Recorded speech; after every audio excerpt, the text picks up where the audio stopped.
the tank, we're going to remove the lid, all the hosing, connections, temperature sensors. We're going to try and remove this tank here and do a new heating element. So this is the small heating element we need. So we have 1425 watt, 120 volt. Here's the part number. And here's the new tank we're going to install.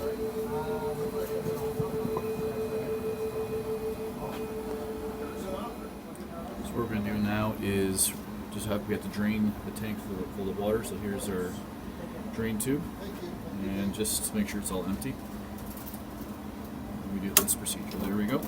Just be very careful about very, very hot water. So to remove the tank lid, you're going to need a 1132 socket for these nuts here. Okay? There's several around the top. There's a good seal on this as well. So after the tank has been emptied from water, you can see why we need to get in here to replace the heating element, especially the primary heating element. It's rotten. So the tank is now empty. The lid has been placed, removed. You're going to take the gasket out. Be very careful with this. If not, recommend replacing with new. Okay. After this is gone, we go down to the bottom section here.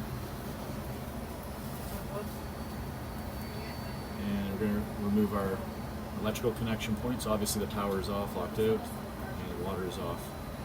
And we're going to remove our hose fittings down here. Okay? You can see in here.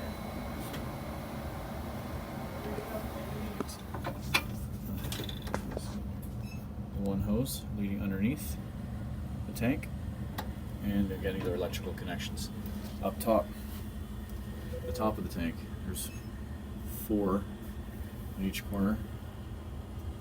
Nuts you have to remove, and of course you remove the limit switch that's on the side on the clip. It just pops off, and then there's the 3 hoses feeding off.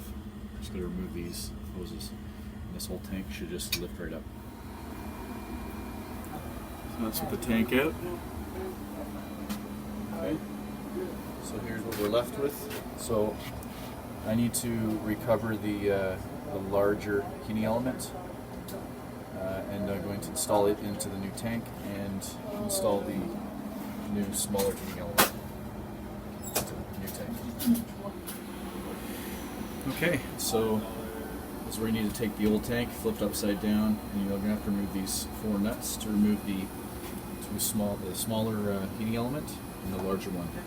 So this is a good opportunity to check when we're using the larger one because it's still operational, but it's a good opportunity to now clean off any of the buildup of calcium deposits, and even to bring it out, do an ohms test on it. And of course this is the small one that we're going to be replacing. And where's the fault? Right there. Look at that. It was shorting. It was totally open. It wasn't short, it was open. Right there. So this is very bad. Okay. I'll show you how to ring this out. Do an ohms test and what the value should be.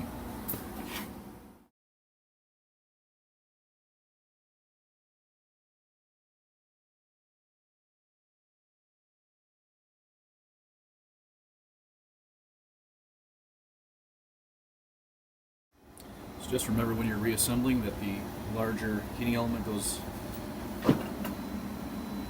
on the right side. This is upside down. And the smaller heating element is on the left side. Okay. Okay. So next we're going to look at the resistance value. So this is the reading I'm getting, 7.1 on the larger heating element. Okay, and we'll look at the chart. This wattage, this voltage. So we're in the ballpark. The reason why we're reading over 7 is because I've got added resistance on my connection wires here, but if I took it right at the leads, with my meter leads, it would be with under 7 ohms.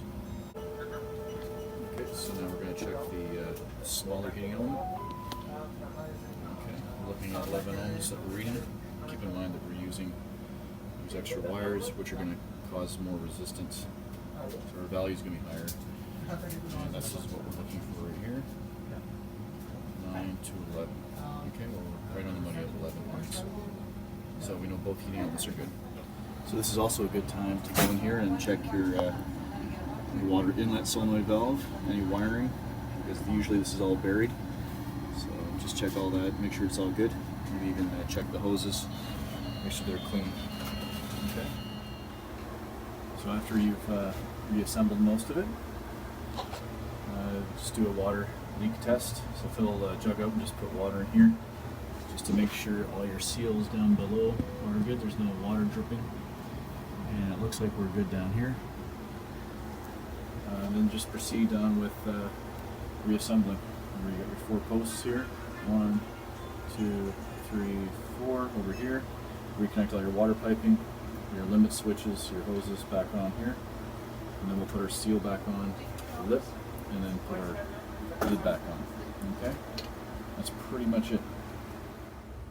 So just check the amp draw on this. For the small heater, it's 11.2 amps, based off 120 volts. So we're in the approximate range. So we know our heater's operating, and it's operating well.